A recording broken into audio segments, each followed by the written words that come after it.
O Capital, livro 2, Karl Marx, editora Boitempo, edição 2014. Terceira seção. A reprodução e a circulação do capital social total. Capítulo 20. Reprodução simples. Item 12. A reprodução do material monetário. Páginas 574 a 594. Nota do tradutor. Acréscimo de Engels, notania. Até aqui, deixamos um elemento inteiramente de lado, a saber, a reprodução anual de ouro e prata, como mero material para a produção de artigos de luxo, de ouro, entre outros.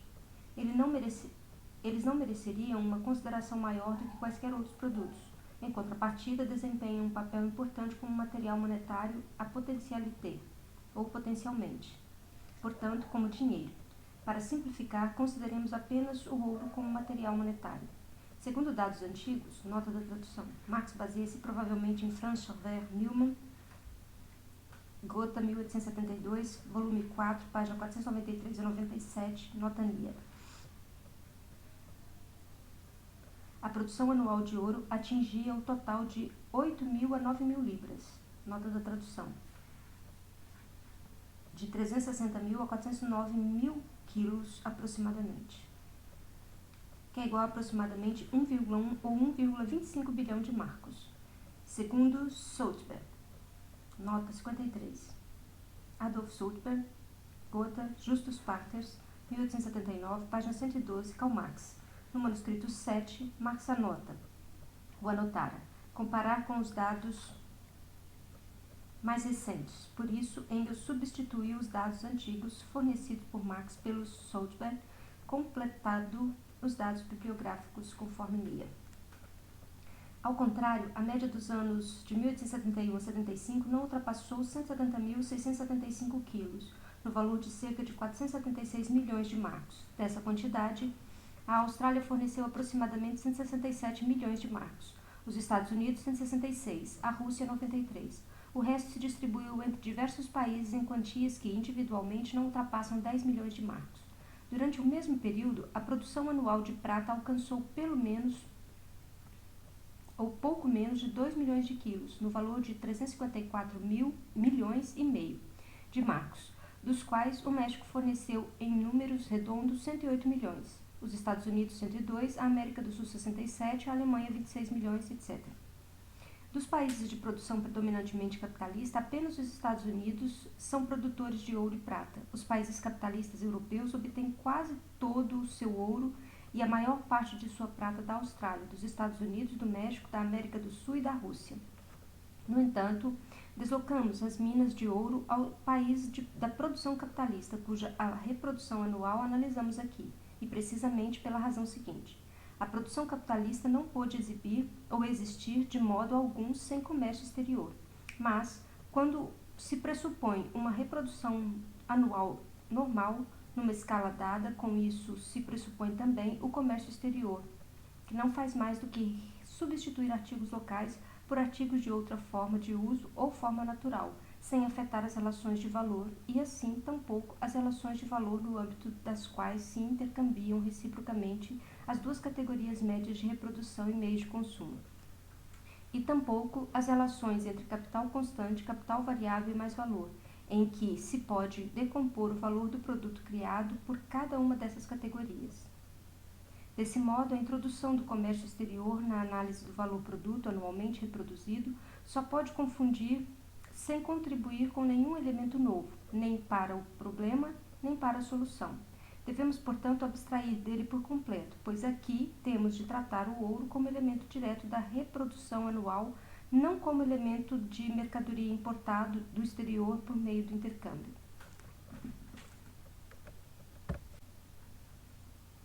A produção de ouro pertence, como a produção de metais em geral, à classe 1, a categoria que engloba a produção de meios de produção.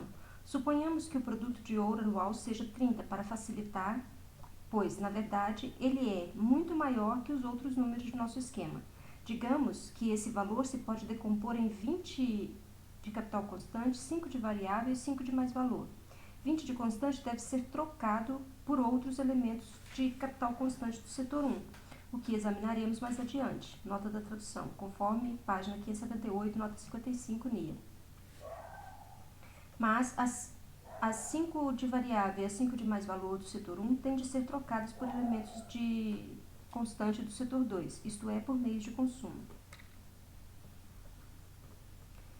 No que diz respeito às 5 variáveis, toda empresa produtora de ouro começa por comprar a força de trabalho, não com ouro produzido por ela mesma, mas com uma cota de dinheiro entesourado no país. Com essas 5 variáveis, os trabalhadores obtêm meios de consumo do setor 2, o qual com esse mesmo dinheiro adquire meios de produção do setor 1. Digamos que 2 compra ouro de 1 pelo valor de 2, como material mercadoria, entre outros, componente de seu capital constante. Assim, 2 variável refluem para os produtores de ouro de 1 em dinheiro, que já pertenciam antes à circulação. Se 2 não efetua nenhuma outra compra de material de 1, este o compra de 2 no momento em que lança seu ouro como dinheiro na circulação, porquanto o ouro pode comprar qualquer mercadoria. A diferença está apenas no fato de que não se apresenta aqui como vendedor, mas unicamente como comprador. Os mineiros de ouro de 1 sempre conseguem escoar sua mercadoria, que se encontra sempre numa forma diretamente intercambiável. Suponhamos que um fabricante de fios tenha pagado 5 variáveis a seu trabalhador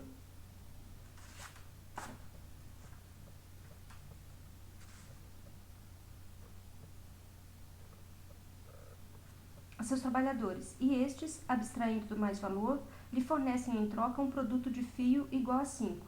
Os trabalhadores compram produtos de 2 do constante no valor de 5 e de constante 2 com 5 em dinheiro, adquire fio de 1, de modo que refluem ao fiandeiro 5 de variável em dinheiro. No caso pressuposto ao contrário, como chamaremos os produtores de ouro, adianta a seus trabalhadores 5 variáveis em dinheiro, que já pertenciam à circulação. Estes gastam dinheiro em meios de subsistência, mas dos 5, apenas 2 retornam de 2 ao setor 1 da produção. Mas este, exatamente como fabricante de fios, pode começar ou recomeçar o processo de reprodução, pois seus trabalhadores lhe fornecem 5 em ouro, dos quais ele vendeu 2 e manteve 3 em ouro, de modo que só precisa cunhá-los ou convertê-los em nota bancária para com isso voltar a ter em suas mãos, diretamente, sem outra mediação de 2, todo o seu capital variável em forma de dinheiro. Nota 54. Os buscadores de ouro levam diretamente uma quantia considerável de ouro nativo. Gold Bullion, à Casa de Moeda de São Francisco, Report of Secretary, 1879, parte 3, página 337, Karl Marx.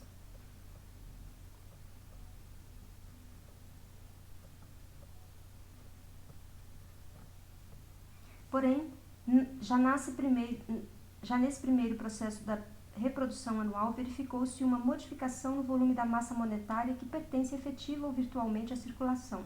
Partimos do pressuposto de que o capital constante de 2 comprou 2 de variável dos produtores, como dinheiro do capital variável. Portanto, a massa monetária fornecida pela nova produção de ouro é esta. E 3 ficaram dentro de 2, em vez de refluir para 1. Segundo o pressuposto, 2 satisfez sua necessidade de material áureo. Nota da tradução. Na segunda edição, produção de dinheiro, NIA. As 3 permanecem como um tesouro áureo em suas mãos. Como não podem constituir elementos de seu capital constante, como além disso 2 já dispunha anteriormente de capital monetário suficiente para a compra de força de trabalho, como ademais, excetuando-se o elemento de desgaste, essas 3 da produção adicionais não têm nenhuma função de desempenhar no interior do capital constante de 2, por uma parcela do qual elas foram trocadas, poderia servir apenas para cobrir, portanto, o elemento de desgaste do setor 2 como constante, fosse menor que 2 constante da parte 2 ou da parte 1, o que seria acidental. Por outro lado, no entanto, do fato de que, excetuando-se o elemento de desgaste, o produto mercadoria constante de 2 inteiro deve ser intercambiado pelos meios de produção de variável mais valor, que resulta, esse dinheiro tem de ser inteiramente transferido de 2 como capital constante para 2 como mais valor, sendo indiferente se este existe em meios de subsistência ou em artigos de luxo, e que, em contrapartida, um valor mercadoria correspondente tenha de se transferir de 2 mais valor para 2 como constante.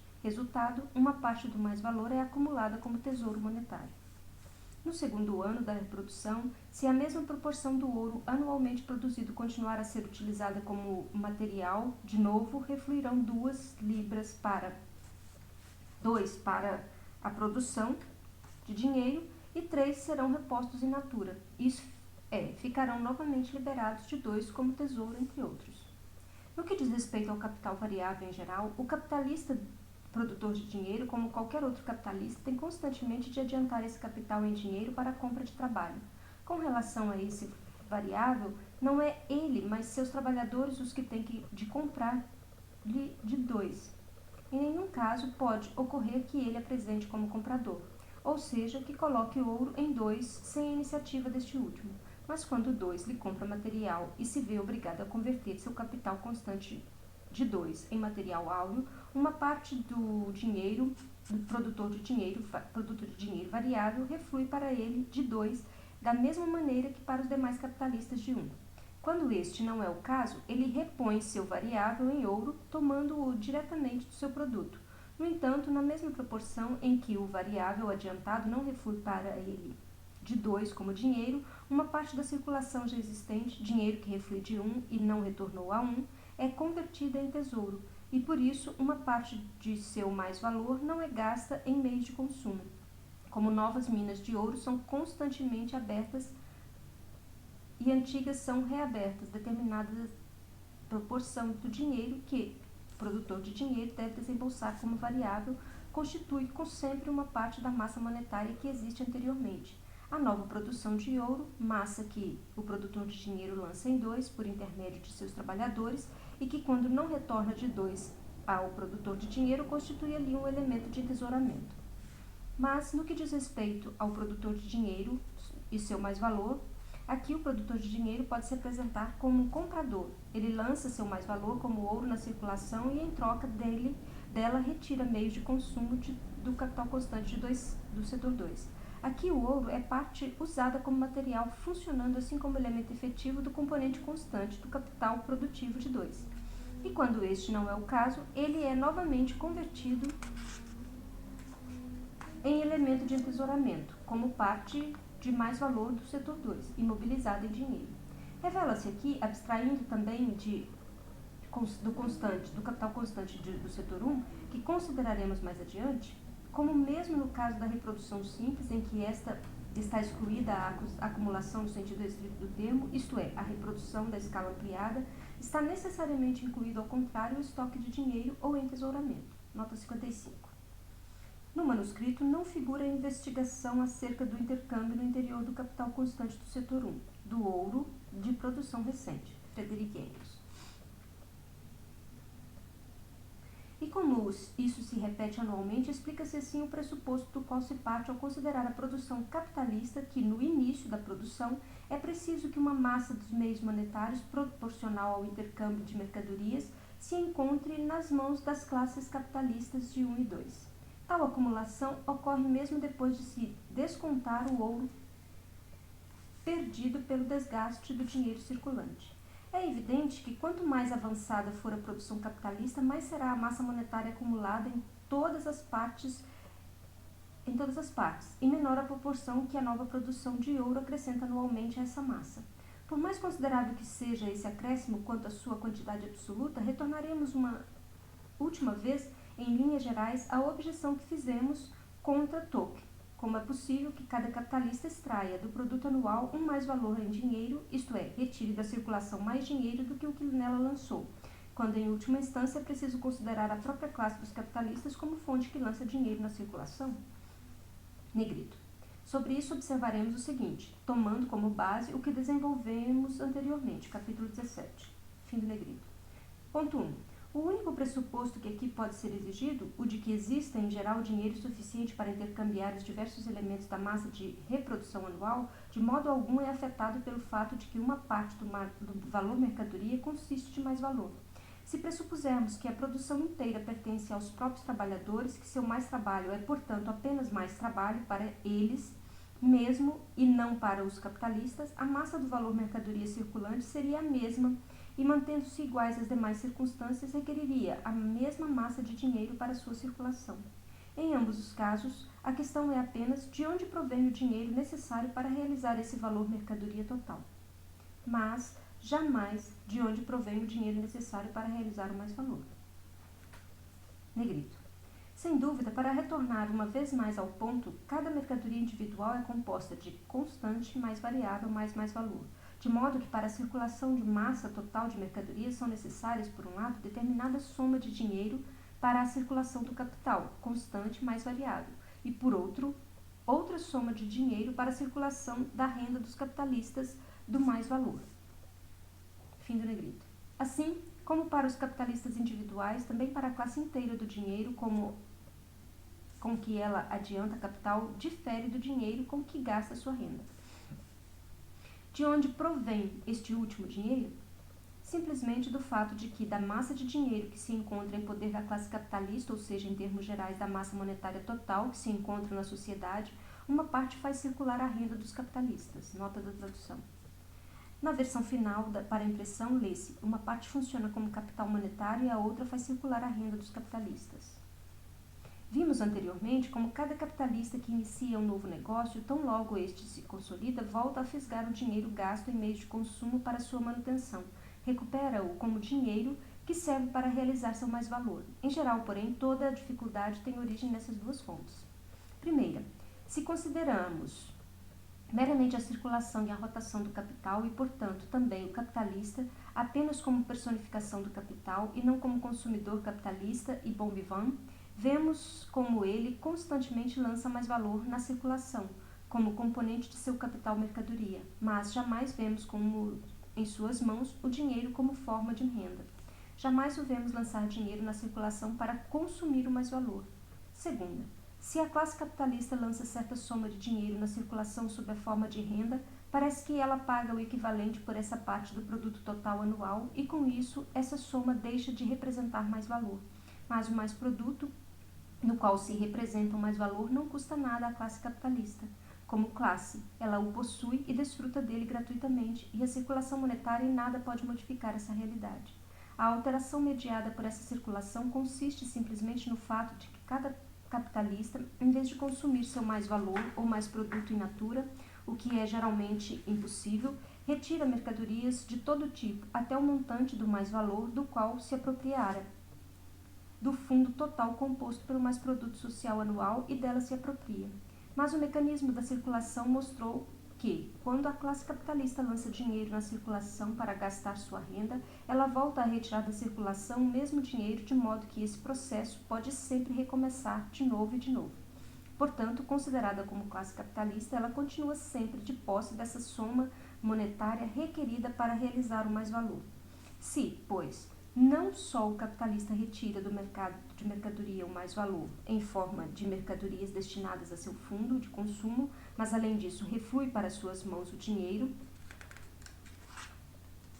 com que compra essas mercadorias, é evidente que ele as retirou da circulação sem a contrapartida de um equivalente. Nada lhe custam, ainda que ele as pague com dinheiro. Se compro mercadorias com 1 libra esterlina e o vendedor das mercadorias me devolve a libra em troca de um mais produto, que não me custou nada, é evidente que recebi as mercadorias gratuitamente. A repetição constante dessa operação em nada altera o fato de que eu constantemente retiro mercadorias e constantemente permaneço de posse da libra, ainda que, por um momento, me separe dela para obter mercadorias. O capitalista recupera esse dinheiro constantemente como realização de mais valor que não lhe custou nada. Vimos que, em Adam Smith, o valor produto social total se decompõe em renda, variável mais valor, e que, portanto, o valor constante de capital é igual ou igualado a zero. Disso se segue obrigatoriamente que o dinheiro necessário para a circulação da renda anual também é suficiente para a circulação do produto anual total, que em nosso caso, portanto, o dinheiro necessário para a circulação dos meios de consumo no valor de 3.000 basta para a circulação do produto anual total no valor de 9.000. Essa é, com efeito, a opinião de Adam Smith, reiterada por Tocqueville. Essa falsa ideia da relação entre a massa de dinheiro requerida para a conversão em dinheiro da renda e a massa de dinheiro que faz circular o produto social total é um resultado necessário da maneira não compreendida e refletida como os diversos elementos materiais e de valor do produto total anual se reproduzem e são anualmente repostos. Tal ideia já foi, portanto, refutada. Escutemos os próprios Smith e Tocqueville. Diz Smith no livro 2, capítulo 2, cita: a circulação de cada país pode dividir-se em dois ramos distintos, a circulação entre os comerciantes e aquela entre comerciantes e consumidores. Ainda que se possam empregar as mesmas peças monetárias de papel ou metal, ora numa circulação, ora noutra, ambas transcorrem de forma contínua, simultânea e justaposta, e por conseguinte cada uma delas requer determinada massa de dinheiro do primeiro ou do segundo tipo para manter-se em funcionamento. O valor das mercadorias que circulam entre os diversos comerciantes jamais pode superar o das que circulam entre os comerciantes e os consumidores, pois tudo o que os comerciantes compram tem de ser vendido, afinal, para os consumidores. Com a circulação entre os comerciantes se efetua em grosso ou por atacado, ela requer, em geral, uma soma bastante grande para cada transação isolada. A circulação entre comerciantes e consumidores, ao contrário, efetua-se, no mais das vezes, em detalhe ou no varejo. E, geralmente, requer apenas montantes muito pequenos de dinheiro.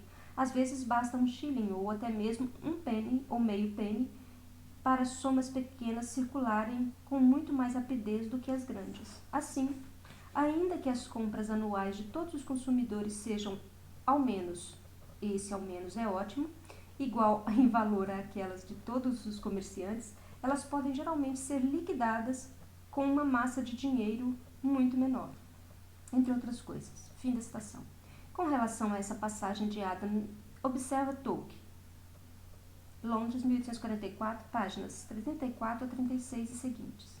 Cita: não resta dúvida de que a distinção aqui realizada é quanto ao seu conteúdo correta. O intercâmbio entre comerciantes e consumidores inclui também o pagamento do salário, que constitui a principal receita dos consumidores.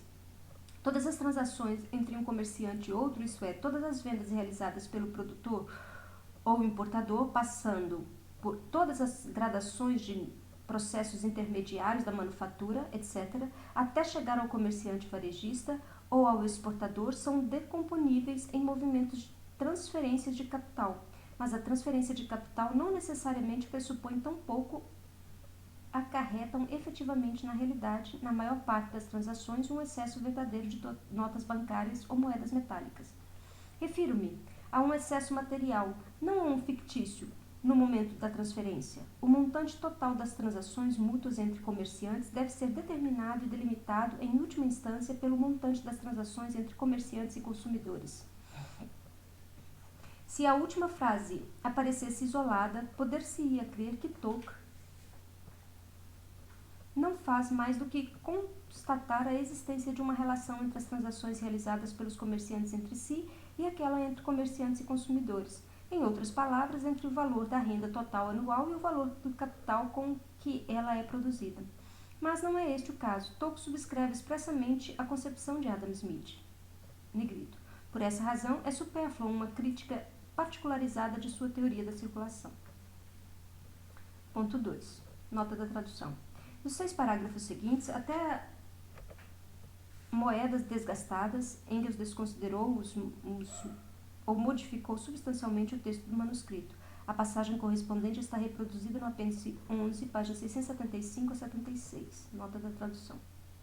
Todo o capital industrial em seus primórdios lança de uma só vez na circulação o dinheiro correspondente ao total de seu componente fixo e volta a retirá-lo apenas paulatinamente ao longo de uma série de anos, mediante a venda de seu produto anual. Inicialmente, portanto, ele lança mais dinheiro na circulação do que o que retira dela.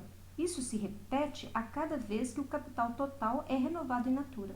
Repete a cada ano em determinado número de negócios cujo capital fixo in natura deve ser renovado. Repete-se fracionalmente cada reparação e cada renovação fragmentária do capital fixo. Desse modo, e por outro lado, mais dinheiro é retirado da circulação do que o que nela é lançado. Por outro, ocorre o inverso. Em todos os ramos industriais, cujo período de produção, que é distinto do período de trabalho, abarca intervalos relativamente longos, os produtores capitalistas, durante esse período, não cessam de lançar dinheiro na circulação, em parte para o pagamento da força de trabalho empregada, em parte para a aquisição dos meios de produção que devem ser utilizados desse modo. Meios de produção são diretamente retirados do mercado de mercadorias. Dele também são retirados meios de consumo, em parte indiretamente, por meio dos trabalhadores, que gastam seus salários em parte diretamente pelos próprios capitalistas, que de modo algum suspendem seu consumo sem lançar simultaneamente no mercado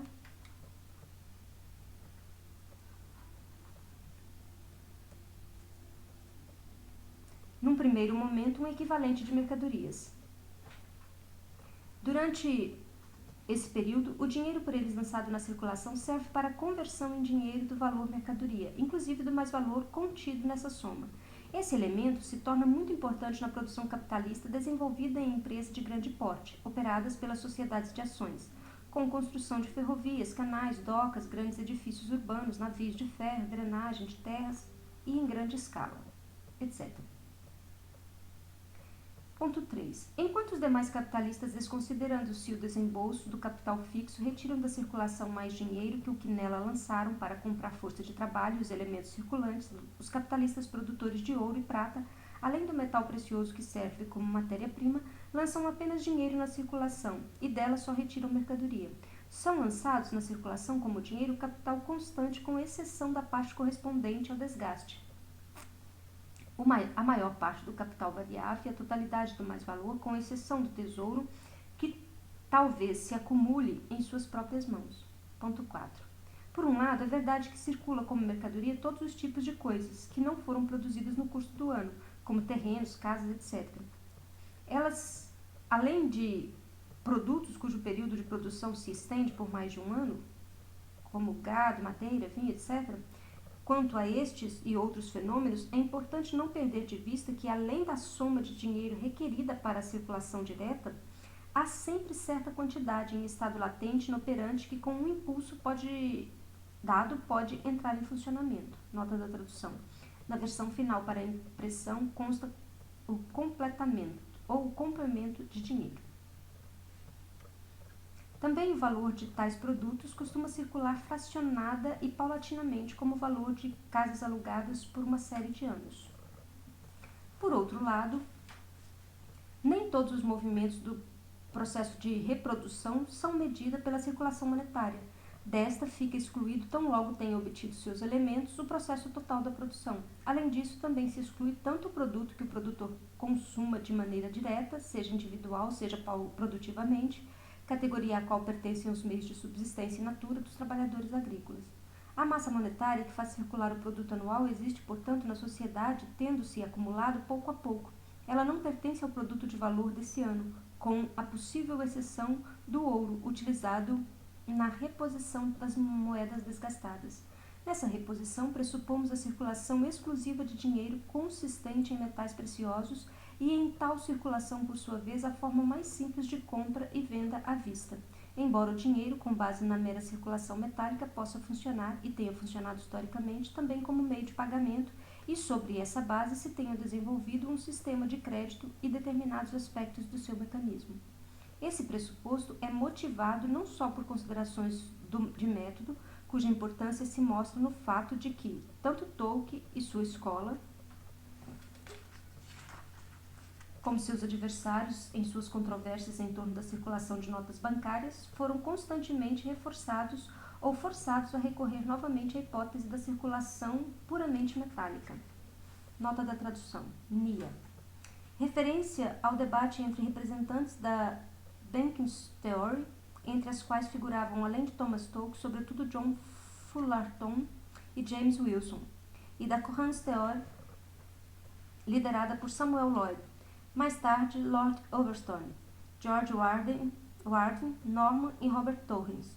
As duas escolas divergiam sobretudo acerca das causas do aumento dos preços e do papel que as notas bancárias desempenhavam nisso, enquanto a escola de Cohen's apoiando-se em Ricardo, argumentava de modo teórico quantitativo, conferindo aos movimentos do dinheiro a responsabilidade pelo desenvolvimento dos preços, seus adversários invertiam causa e efeito. De acordo com eles, o que determinava o nível dos preços era a quantidade de dinheiro em circulação. Ambas as escolas partiam do princípio de que as necessidades da economia eram mais bem atendidas com uma moeda mista, ou seja, quando as moedas de metal nobre circulavam também notas bancárias. Os teóricos da Banking defendiam a liquidez das notas bancárias como medida suficiente para garantir a estabilidade de tal moeda mista.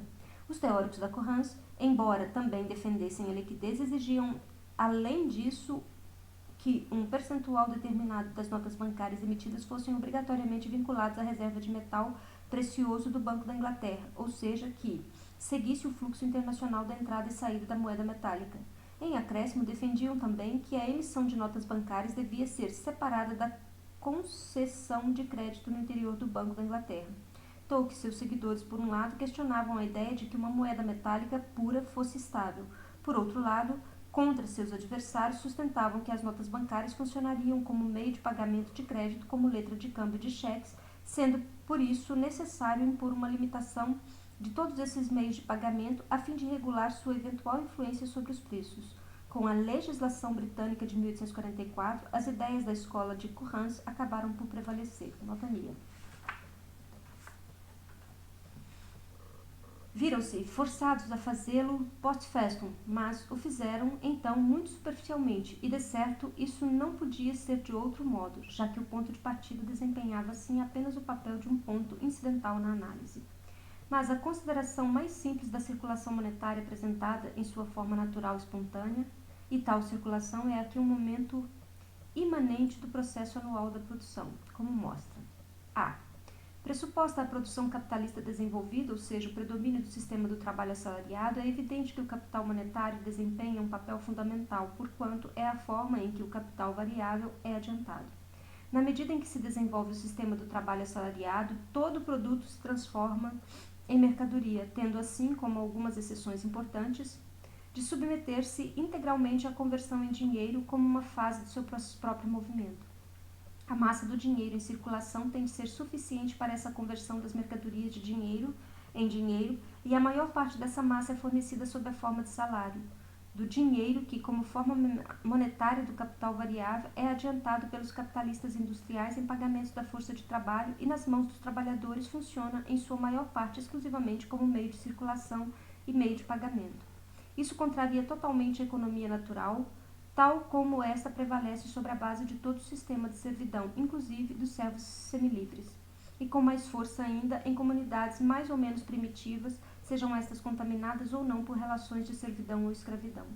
No sistema escravista, o capital monetário desembolsado na compra de força de trabalho desempenha o papel de forma dinheiro do capital fixo que só é posto gradualmente depois de transcorrido o período de vida ativa do escravo.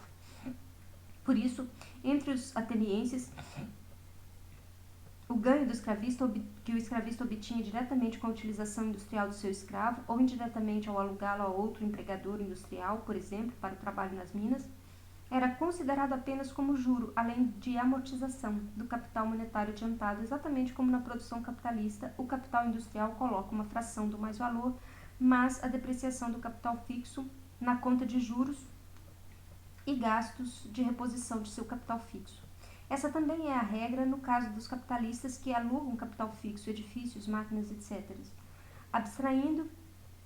Abstraímos aqui dos escravos meramente domésticos, não importando se repetem serviços necessários ou sirvam apenas para a ostentação.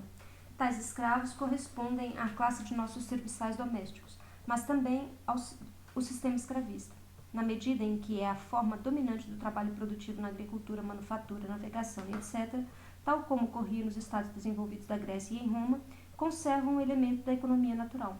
O próprio mercado de escravos recebe uma provisão constante de suas mercadorias, a força de trabalho por meio da guerra, da pirataria, etc.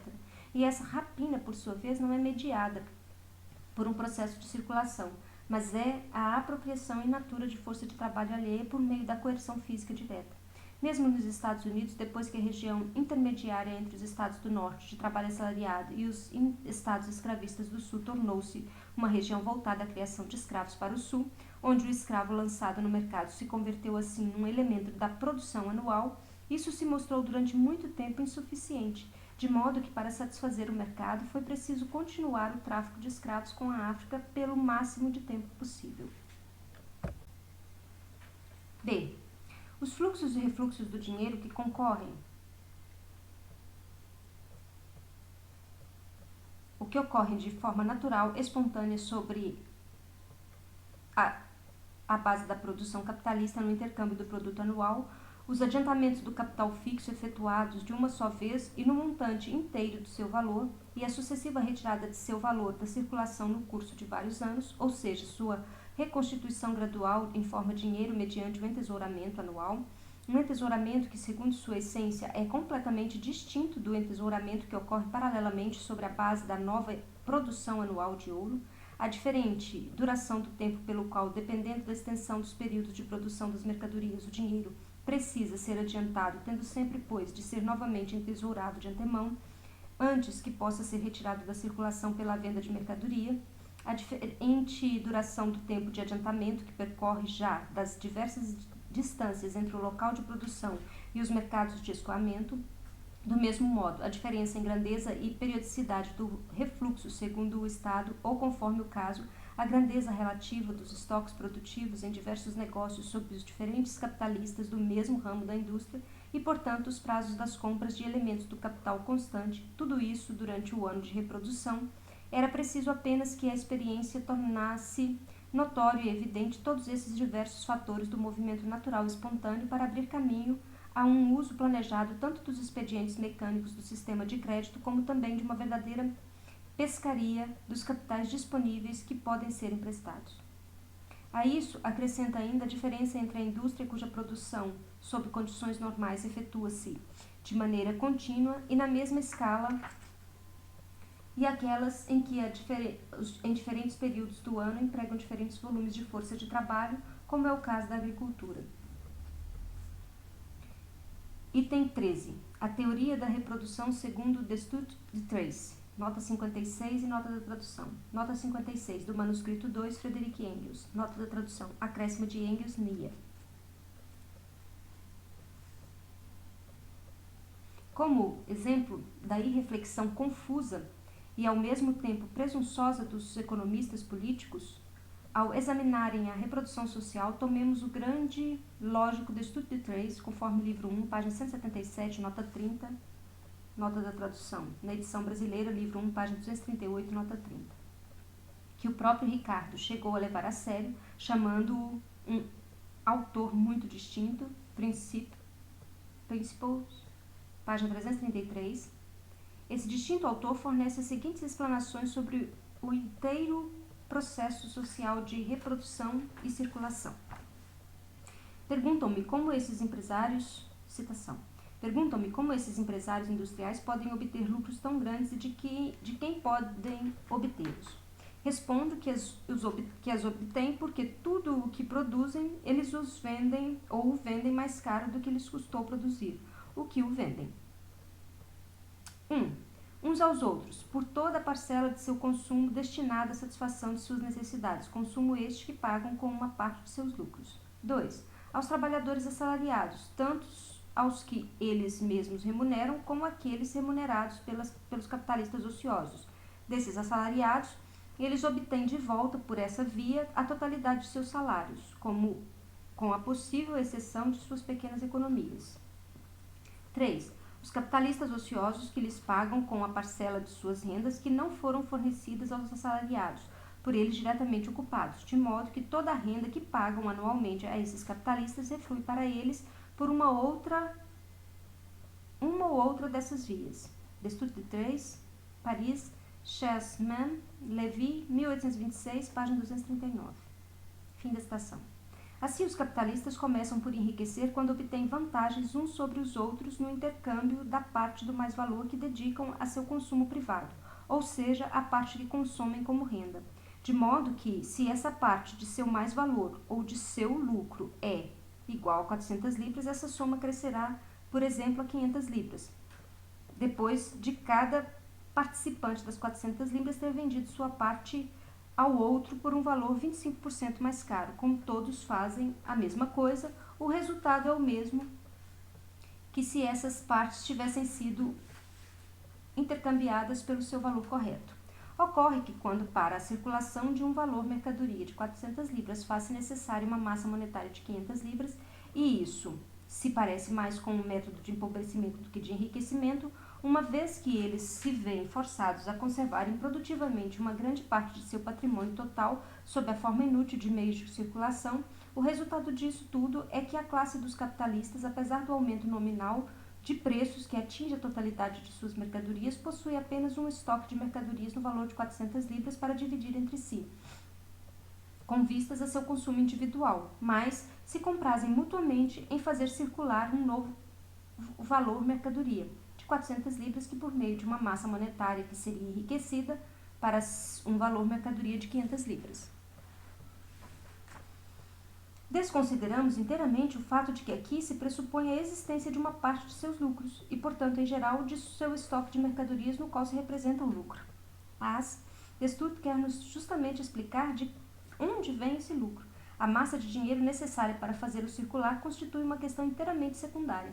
A massa de mercadorias na qual se representa o lucro parece provir do fato de que os capitalistas não só vendem uns aos outros essa massa de mercadorias, o que já é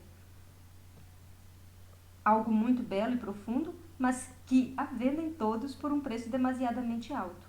Agora conhecemos, pois, uma fonte do enriquecimento dos capitalistas. Ela desemboca no segredo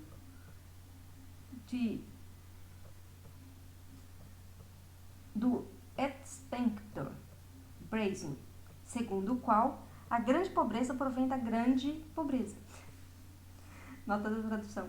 Referência ao mote de Inspector Brasing, Inspetor Brasing, em baixo alemão, personagem principal do romance de Fritz Helter, no capítulo 38 do livro, numa discussão sobre a causa da pobreza na cidade de Rheinstadt, declara Zacharias Brest: mas de onde vem a pobreza que se instala na cidade?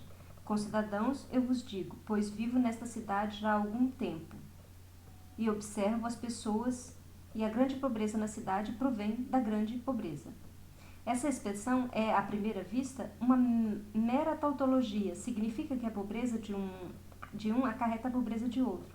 Em vez de dar ocupação aos artesãos da cidade, a população rural, sobretudo a camada pobre dos trabalhadores diários, vê-se obrigada a poupar seu escasso dinheiro e, nessa medida, torna-se avarenta. 2. Além disso, os mesmos capitalistas vendem aos trabalhadores assalariados, tanto aos que eles mesmos remuneram como aqueles remunerados pelos capitalistas ociosos. Desses assalariados, eles obtêm de volta, desse modo, a totalidade de seus salários, com exceção de suas pequenas economias. O refluxo aos capitalistas do capital monetário, sob cuja forma estes adiantamentos ou adiantaram o salário aos trabalhadores, consiste, segundo o senhor Stout, na segunda fonte de enriquecimento de tais capitalistas. Assim, por exemplo, se a classe capitalista paga 100 libras de salário aos trabalhadores e em seguida os mesmos trabalhadores compram mercadorias dessa mesma classe capitalista a um valor de 100 libras e, por conseguinte, se aos capitalistas, mediante a venda das mercadorias por 100 libras, os trabalhadores refluem a soma de 100 libras que adiantaram como compradores da força de trabalho, o resultado é que, com essa transação, os capitalistas enriquecem. Do ponto de vista do senso comum, parece que ao final desse procedimento, os capitalistas se encontram novamente na posse das 100 libras que possuíam antes de iniciá-lo. Ao começar o procedimento, eles possuem 100 libras em dinheiro. Com essa soma, compram força de trabalho. Em troca dessa força de trabalho no valor de 100 libras em dinheiro, o trabalho comprado produz mercadorias no valor, tanto quanto sabemos até agora, de 100 libras. Mediante a venda de 100 libras de mercadoria aos trabalhadores, os capitalistas recuperam 100 libras em dinheiro. Eles voltam a possuir 100 libras em dinheiro, mas os trabalhadores 100 libras em mercadorias produzidas por eles mesmos. Não se vê como os capitalistas poderiam enriquecer dessa maneira. Se as 100 libras em dinheiro não lhes tivessem retornado, eles teriam, primeiro, de pagar 100 libras em dinheiro aos trabalhadores por seu trabalho e, no segundo momento, ceder-lhes gratuitamente o produto desse trabalho, meios de consumo por 100 libras. No máximo, portanto, o refluxo poderia explicar por que os capitalistas não empobrecem com essa operação, mas de modo algum porque enriquecem.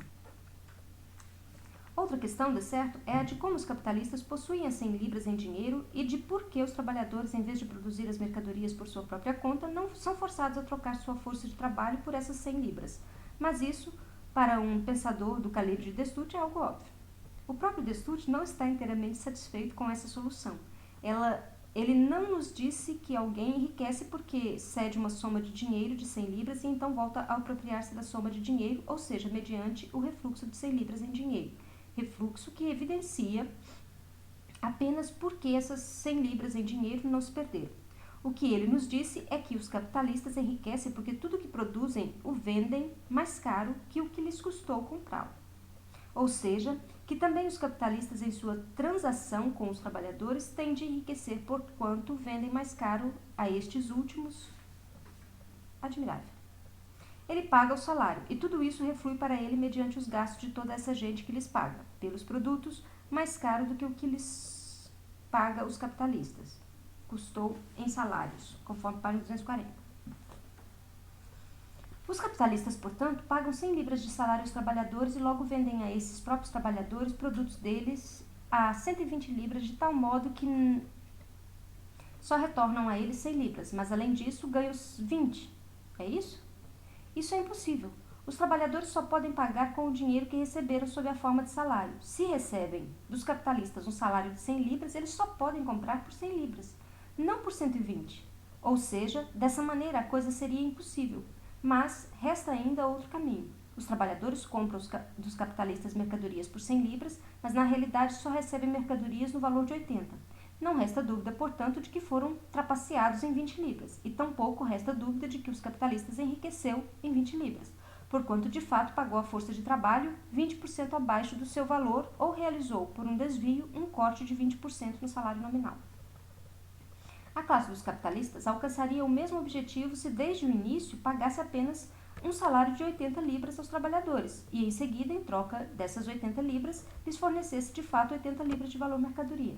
Este parece, considerando-se a classe em seu conjunto, ser o procedimento normal, já que, segundo o próprio senhor Destutt, a classe trabalhadora tem de receber um salário suficiente, conforme página 219, e esse salário deve bastar para, ao menos, conservar sua existência e sua atividade, para assegurar-se a mais estrita subsistência, conforme página 180.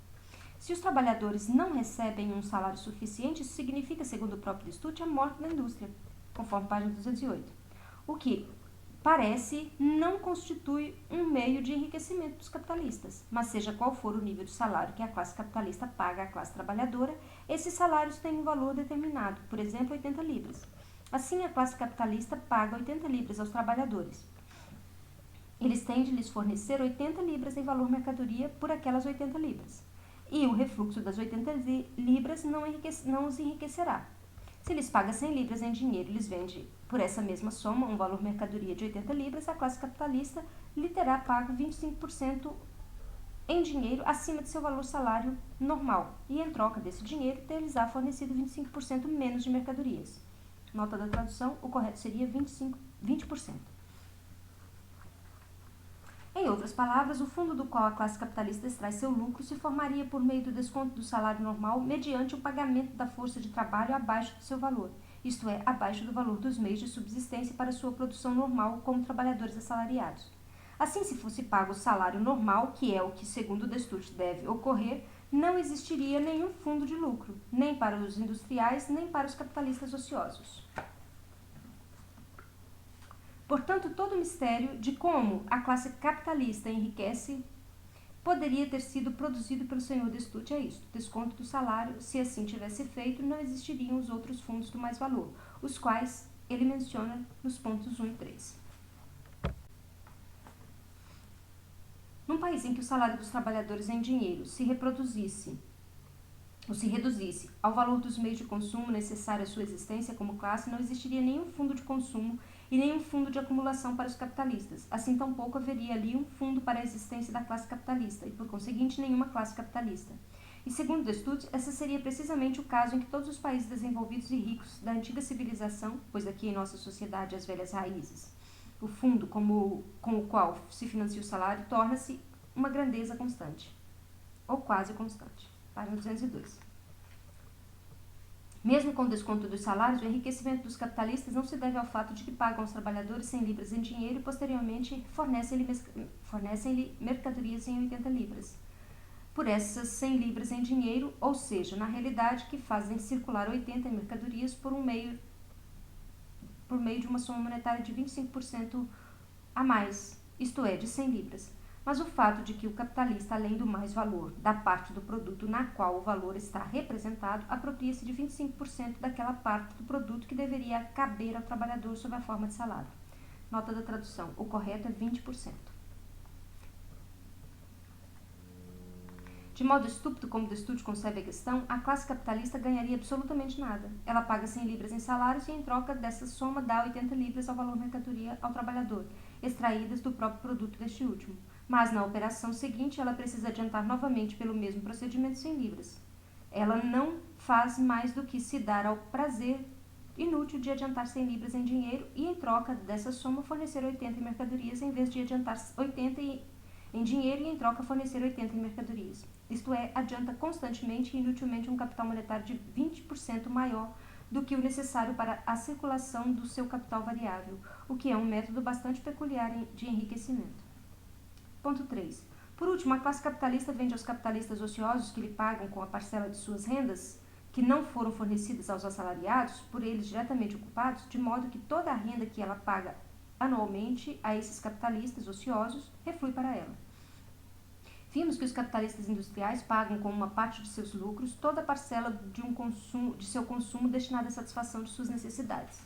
Suponhamos, pois, que seus lucros sejam 200 libras e que gastem 100 libras, por exemplo, em seu consumo individual, mas a outra metade, igual a 100 libras, pertence não a eles, mas aos capitalistas ociosos, isso é, aos que vivem da renda fundiária e aos capitalistas que emprestam dinheiro a juros.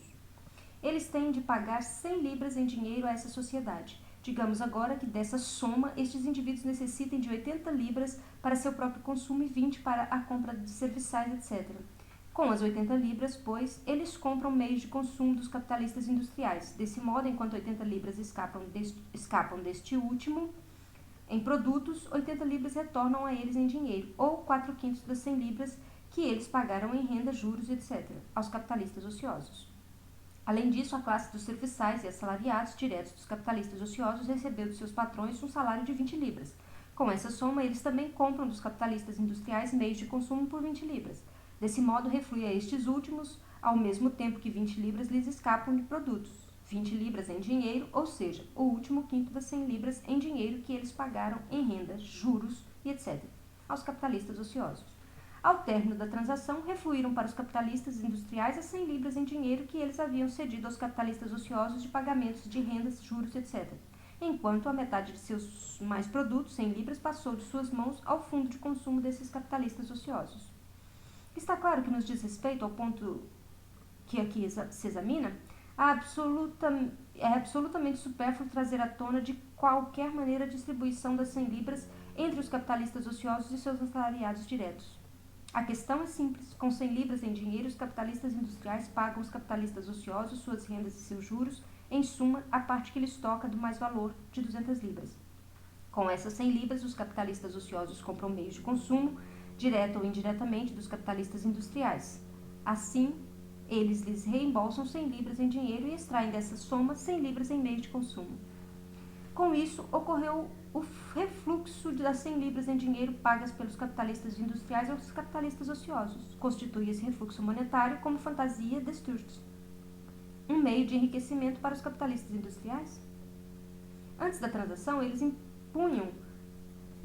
dispunham de uma soma de valor de 200 libras, 100 em dinheiro e 100 em meios de consumo. Após a transação, possuem apenas a metade da soma do valor originário. Recuperam as 100 libras em dinheiro, mas perderam as 100 libras em meios de consumo que agora passaram às mãos dos capitalistas ociosos. Eles estão, assim, 100 libras mais pobres ao invés de 100 libras mais ricos.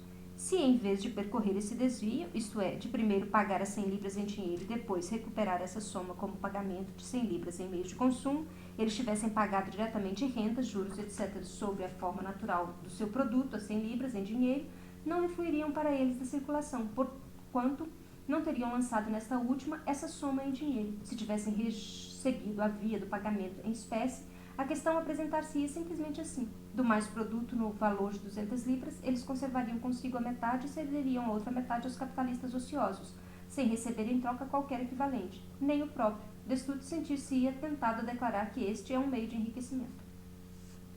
A terra e o capital que os capitalistas industriais tomaram emprestado dos capitalistas ociosos e pelos quais lhes pagaram uma parte do mais-valor, sob a forma de renda de terra e juros, lhes foram naturalmente lucrativos, pois essa era uma das condições da produção, tanto do produto em geral como da parte do produto que constitui o mais-produto, ou na qual se representa o mais-valor. Esse lucro provém da utilização da terra e do capital tomados de empréstimo, mas não do preço pago por eles. Tal preço constitui antes um desconto realizado sobre esse lucro. Ou, então, seria preciso afirmar que os capitalistas industriais, em vez de enriquecer-se, empobreceriam-se se pudessem conservar consigo a outra metade do mais-valor, em vez de cedê-las. Mas a essa confusão se chega quando se misturam fenômenos da circulação, como o refluxo monetário, com a distribuição do produto, a qual não é mais do que mediada por tais fenômenos. E, no entanto, o mesmo Destutt é tão ladino que observa. Cita: de onde provêm as rendas dessa gente ociosa? Não provém, por acaso, daqueles que fazem trabalhar os capitalistas desses ociosos, os capitais desses ociosos, e que pagam estes últimos a renda extraída de seus lucros, isto é, daqueles que, com o fundo dos primeiros, remuneram um trabalho que produz mais do que custa, numa palavra, dos industriais? A estes é preciso remontar, sempre que se trata de encontrar a fonte de toda a riqueza. São eles que, na realidade, alimentam os assalariados ocupados pelos ociosos. Página 246, fim da citação. Portanto, agora o pagamento dessa renda é um desconto sobre o lucro dos industriais. Antes, ele era meio para o seu enriquecimento. A nosso Destutt restou, porém, um consolo. Esses industriais honrados procedem com os industriais ociosos como haviam procedido uns com os outros e contra os trabalhadores. Eles lhes vendem todas as mercadorias com um acréscimo, por exemplo, de 20%. Nesse caso, há duas possibilidades. Ou os ociosos, além das 100 libras que receberam anualmente dos industriais, possuem outros meios de dinheiro ou não os possuem. No primeiro caso, os industriais lhes vendem mercadorias e valores de 100 libras pelo preço de, digamos, 120 libras. Ao vender essas mercadorias, refluem para eles não só as 100 libras que pagaram aos ociosos, mas, além disso, 20 libras que constituem para eles efetivamente um valor novo. Como está agora a conta, eles cederam gratuitamente mercadorias de 100 libras, pois a soma de 100 libras em dinheiro com que elas foram pagas em parte era seu próprio dinheiro, portanto, sua própria mercadoria lhe foi paga com seu próprio dinheiro, ou seja, houve uma perda de 100 libras. Além disso, porém, eles receberam 20 libras como acréscimo do preço acima do valor. Quer dizer, 20 libras de lucro mais 100 libras de perda é igual a uma perda de 80 libras. Um saldo que jamais é positivo, mas sempre negativo. A fraude perpetrada contra os ociosos reduziu a perda dos industriais, mas nem por isso transformou uma perda de riqueza num meio de enriquecimento desses industriais. Mas esse método não pode prosseguir indefinidamente, pois é impossível que os ociosos paguem anualmente 120 libras em dinheiro quando seus ganhos anuais não ultrapassam 100. Nota da tradução, o correto seria 125 libras. Resta ainda, assim, o outro método. Os industriais vendem mercadorias do valor de 80 libras pelas 100 libras em dinheiro que pagaram os ociosos. Nesse caso, tal como antes, cedem gratuitamente 80 libras sob a forma de renda, juros, etc. Mediante essa trapaça, eles reduziriam o tributo devido aos ociosos. Mas o tributo continua a existir, e os ociosos, de acordo com a mesma teoria, segundo a qual os preços dependem da boa vontade dos vendedores, estão em condições de exigir no futuro 120 libras de renda, juros, etc., por suas terras e capital, em vez de 100, como ocorreu até agora.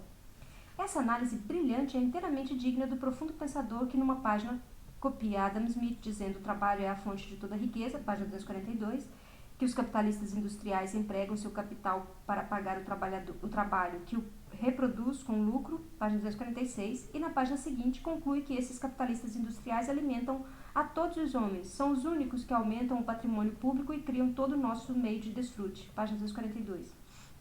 Que não são trabalhadores que alimentam os capitalistas, mas estes, os primeiros, e precisamente pela brilhante razão de que o dinheiro com o qual os trabalhadores são pagos não fica nas mãos destes últimos, mas retorna sempre aos capitalistas em pagamento das mercadorias produzidas pelos trabalhadores. Não fazem mais do que receber com uma mão e devolver com a outra. Seu consumo, portanto, tem de ser visto como gerado por aqueles que o remuneram. Página 235. Após essa exposição exaustiva da reprodução e consumos sociais, de como eles são mediados pela circulação monetária, prossegue o estudo.